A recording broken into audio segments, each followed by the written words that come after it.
They've battled all year to get to this point, amateurs and professionals alike. We've crowned our amateurs, Bella and Ron Anderson, and now it's time to see our professional side. Who will complete the challenge? Who will prevail? Who will wear the crown?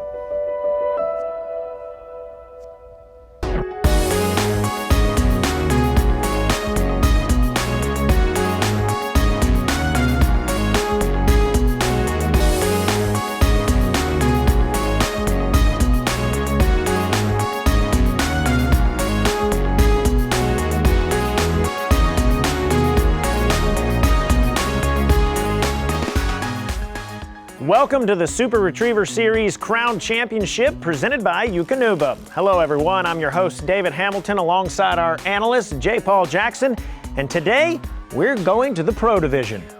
Yes sir, now last week folks, we crowned our amateur champion and the placements, and this week it's time to take a look at the professionals.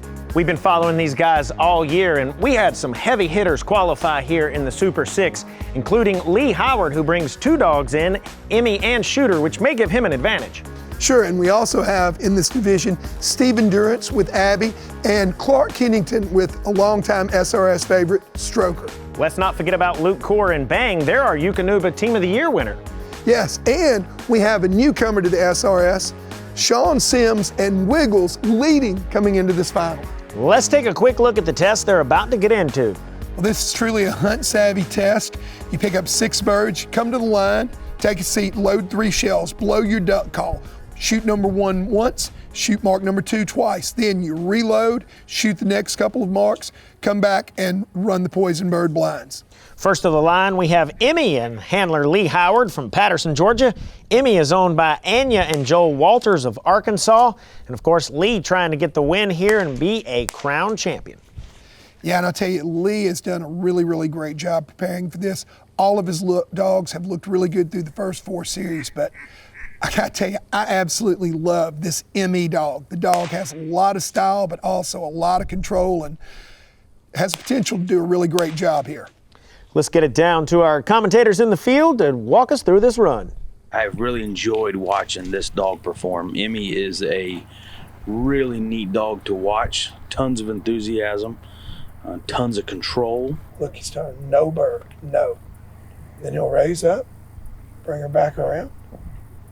Now he's going to take his time, line her up. And I'll tell you, it's worked very good for him throughout this contest.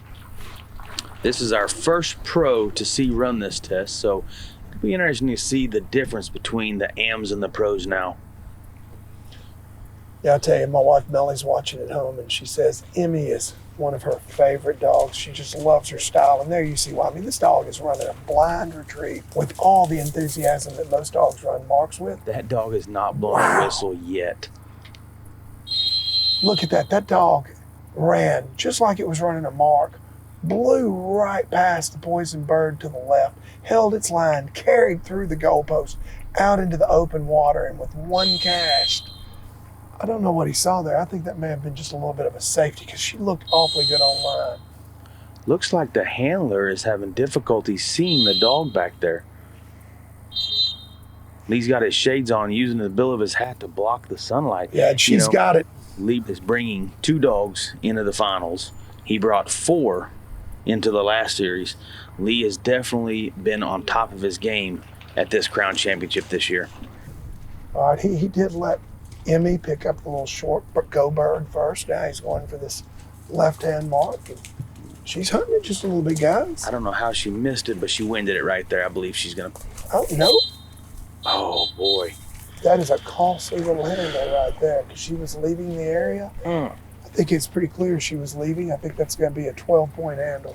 Well, I just think that's going to be a really small area, and I think that bird splashes. And I think if you're on the land hunting a bird that splashes, you're not going to be in the area. I believe you are exactly right. Okay, now we're seeing him pick up the right bird of the flower pot. He's picked up the 2 short birds, 2 birds remaining. Lee and Emmy come in here 105 points behind our leader. That turn right now she made a turn to the left. Hopefully that doesn't put her on the upwind side of that bird. But I think she's going to have it here, guys. mean, what is upwind anymore? The wind has changed 3 different directions since we've been in here. Yep, she's got it. All right, Lee has 1 bird remaining. He's going to the long left flower pot bird. And he's still got the blind. Gonna need to be a little more right to win that bird. Oh, I think she saw it. All right, he kicked this dog off just a little bit to the left. I think he learned something. Emmy's drinking and driving. Get a little drink while she runs this blind. Boy, this he's is about a to line nice this blind, ladies and gentlemen. I tell you, I think she would have lined the first blind if he'd let her roll. Boy, that is a line-running dog. I think she's gone too far. Looking. She's too far. She's overran it. She's Yep, about you hear 20 that come in? yards She too went just a deep. tad deep. She must have missed it on the wrong side of the wind. This is the first time we've seen this. I think she's got it. She's got it. Yep, there she goes. Lee and Emmy put up the first score here in Series 5 of 55 to give them a total of 263. Will that score hold up? Well, we'll find out next when Stroker and Clark Kennington come to the line. The Super Retriever Series Crown Championship is presented by Eukanuba, a leader in premium nutrition for sporting and working dogs, and by the Huntsville Sports Commission, Tangle-Free Waterfowl, and Prairie Rock Outfitters. Welcome back to the Super Retriever Series presented by Eukanuba. We're in Huntsville, Alabama, and our final test at Cove Park. Yes, the next up we have Clark Kennington in Patterson, Georgia with Stroker. Stroker's been at the Crown a few times now, so we expect him to be cool, calm, and collected. Let's get it down to the guys in the field. Our second pro handler to run this test. He's seen Lee Howard run this test, so he's got a little bit of an advantage having already watched the other dogs run.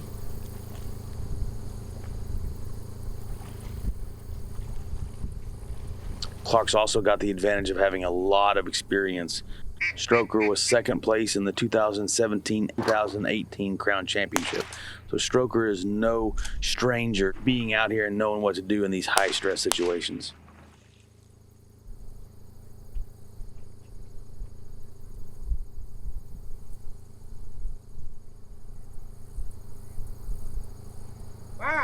Stroker is out of our 2-time Super Retriever Series Crown Championship winner, Dude. I did not know that. Handled by Mr. Steve Durance himself. He did not, or at least I missed it if he did. I did not see him know Stroker off of that go bird. He just lined, or off of that left bird. He just lined him up to run the blind and kicked him off. But Stroker handled so well, he started directly toward the mark. Do think that probably cost him 10 points for the poor initial line. I think we racked up a couple of cash refusals here too. Every dog has their day, and Stroker is a very consistent performer. But what we're seeing early on in this blind is a struggle to get Stroker to see what Clark wants from him. He's having trouble getting through that slot. If he misses this slot, there's going to be a heavy penalty assessed. For whatever reason, Stroker does not seem to want to go through this slot. Did they tell us what the penalty was for missing it? I did not hear. Is it 25? 25? Is that correct? I tell you what, think at he's this getting juncture, close to 25 already. yeah, at this juncture, I think I'd just take my pill and swallow it. He is not wanting to go in there. Whatever has got him nervous, he says, I do not want to go in that slot.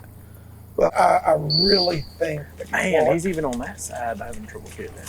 yeah, This I is think he the- moved into this too fast. This is the first time I've ever seen Stroker really struggle to see what Clark wanted from him. I'm shocked. I'm He got blown it. away.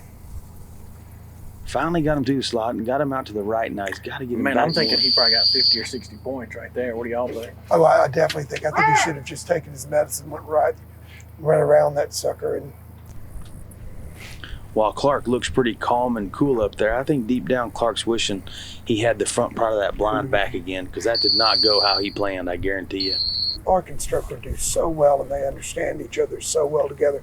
I think Clark may have started off a little bit too nonchalant there and just kicked him off, without really talking him into where he wanted to go. What do you think, Leo?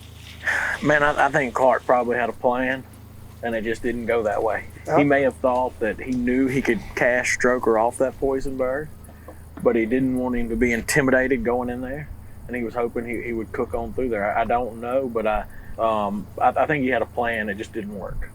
Nice job on that bird. If you were a handler, which bird of these flower pots would you pick up next? Well, I said it before, I'll say it again. I'm going to the right hand. There's multiple ways to look at this. A lot of handlers will pick up each short bird in progression. So you're gonna pick up your shortest first, followed by your next shortest bird, and so on and so forth. The way I not typically do that as well, but I work my way from outside in. So when I have a left to right triple, I'm gonna pick up the outside birds first, and then I'm gonna pick up my middle bird. Oh, he's curving in there nicely, but look how open that area is now. That bird obviously was visible from where he was at.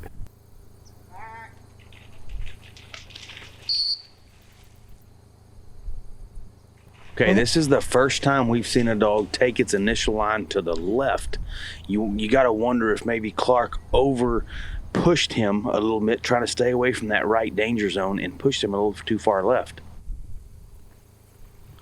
Now this blind is going a lot better than his first blind did, and this is typical, I think, of what we know Stroker's capable of doing. Yeah, he looked out there. I think he saw the picture. You know, he didn't have a great initial line, but right there is, I think, exactly where you want to be. I believe he's got the bird. Yep, we see Clark turn around and relax. 2 whistles on that blind. Three whistles. I apologize. And just that initial whistle very early in. Stroker and Clark coming away with a score of 126 to give them a total of 320. Coming up, the Eukanuba Team of the Year, Luke Coor and Bang. Ernie D'Antoni was very excited about getting the Team of the Year. Cow. Sit.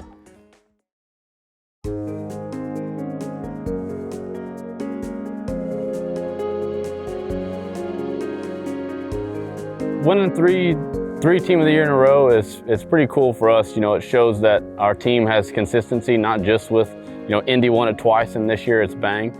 But this is kind of our 3rd year of having the same group of dogs, same owners, same staff and everything in a row. So it's really showed that the team we have right now is very strong, not just individual dogs, but all together. Ernie D'Antoni was very excited about getting the Team of the Year this year. You know, this was kind of one of his goals this year, was to win Team of the Year. Bang's gotten kind of close twice. The first year that Indy won, he got 3rd. And then last year, I believe he was like 4th or 5th, so just kind of right there out of the money. You know, but Bang's coming close to the end of his career, so he was kind of like, hey, you know, this is our shot to try it, so let's go for it. And he was successful, so he's very pumped to get that. I think Bang is just happy to be getting birds, you know, and so he's the kind of dog that you can feel when he knows he did well. And he knows just from, you know, being experienced and being on the line a lot, when you don't blow a lot of whistles, he knows he did a good job. So I think he knows that he's had a good year. And that he did. Congratulations to Luke and Bang, as well as Lee Howard with both Shooter and Emmy for coming in 2nd and 3rd in our Eukanuba Team of the Year competition. Well, J. Paul, it's time for us to head to the Super Dock and catch everyone up on what's been happening over there. David, we're back here at the Valley Bend Shopping Center with the Superfly competition. It's a long jump for dogs, and the longest jump wins. These guys literally fly off the runway. Up first, we have our amateur fly division, and the top dog today was John Crabtree and his dog Tango. Getting a good look here at Tango before he takes off. Tango pulled off a big jump today with a 17 feet 4 inches, giving him the title of Crown Champion. Yes, sir. Congratulations to John, who hails from Little Rock, Arkansas, and always fun to watch. Next up, we have Jessica Shaw with Rhett, a Belgian Malinois. And let's take a look at this again in slow motion. Look at the power that Rhett exudes coming off that dock. A final jump of 22 feet 3 inches to secure the crown, and that leads us over to our Pro Elite division. These are our big jumpers, and the best today was a black Labrador named Bella, owned by Heidi Patterson. Look, Bella with a lot of speed and a lot of air there. Bella pulled off a huge jump today, giving her the title of Crown Champion, 25 feet 8 inches. Wow, heck of a jump. When we come back, we'll have Stephen Durrance and Abby at the line. The Super Retriever Series Crown Championship is presented by Eukanuba, a leader in premium nutrition for sporting and working dogs. the United Kennel Club, and by Lucky Duck Kennels, XL Boats, and Mud Buddy Motors. Back here in Huntsville, Alabama for the Retriever Trial Open Finals, and you know, we sure have enjoyed our time here in Huntsville, all the great sights and places, Jones Farm, taking a look at it there, and now we're headed over to Cove Park for our final series, and up next at the line we have Stephen Durrance and Abby. Abby is a 6-year-old black Labrador Retriever. Stephen and Abby both have spent a lot of time together at the line. Of course, Stephen is a big-time veteran of the Super Retriever Series. He actually won last year's Crown Championship and always a favorite as he comes to the line here with Abby.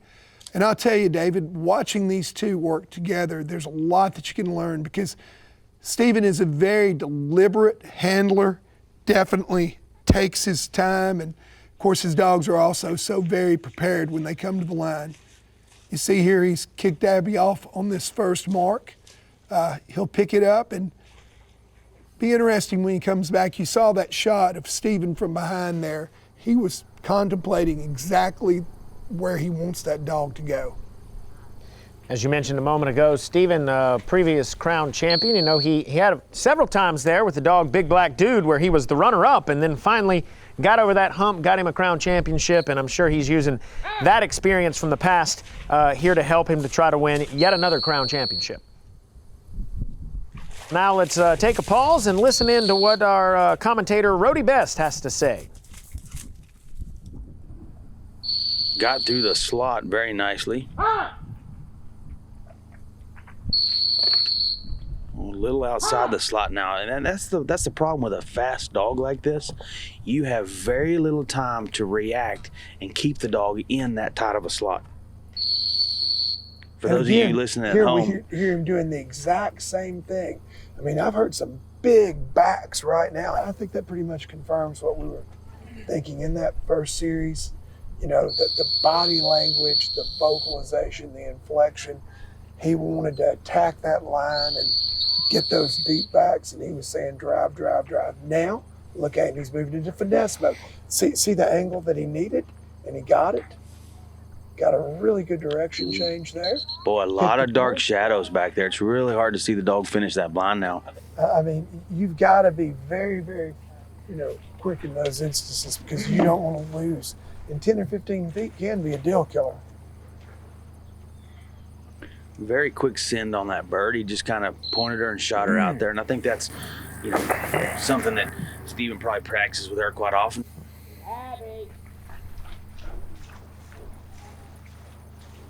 He's going right. There you have it. Going right. She's actually pretty far right, but she's holding her line. He just stuck the whistle in his mouth, though. He's prepared to make a decision here. Oh, it's gonna hurt a little bit. You definitely didn't want to handle on that bird. She came in on the wrong side of it. You have to be on the left side of that bird to smell it, we've seen.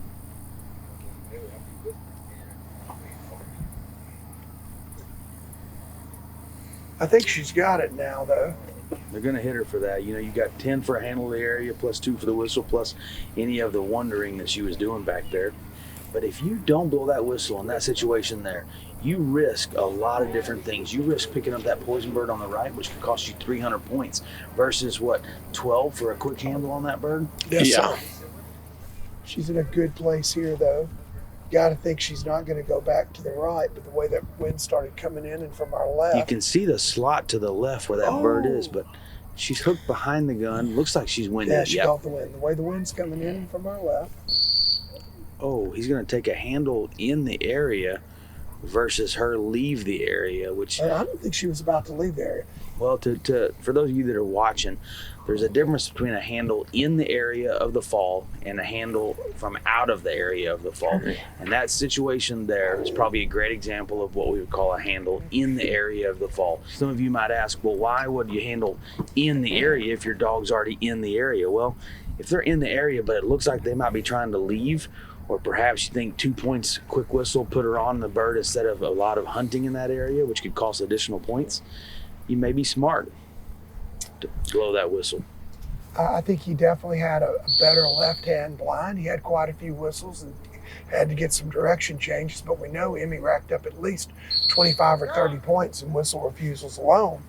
But then when you throw those two handles back in there, really nice blind. That was a really nice blind. One whistle blind right there, ladies and gentlemen. Stephen and Abby come away with a total score of 300, putting them currently in second place behind Emmy and Lee Howard, but we still have 3 more teams to run. That's right, 3 more teams left to run. Next week, we will crown a Super Retriever Series champion. From Huntsville, Alabama, for J. Paul Jackson, I'm David Hamilton, and we'll see you next time on the Super Retriever Series.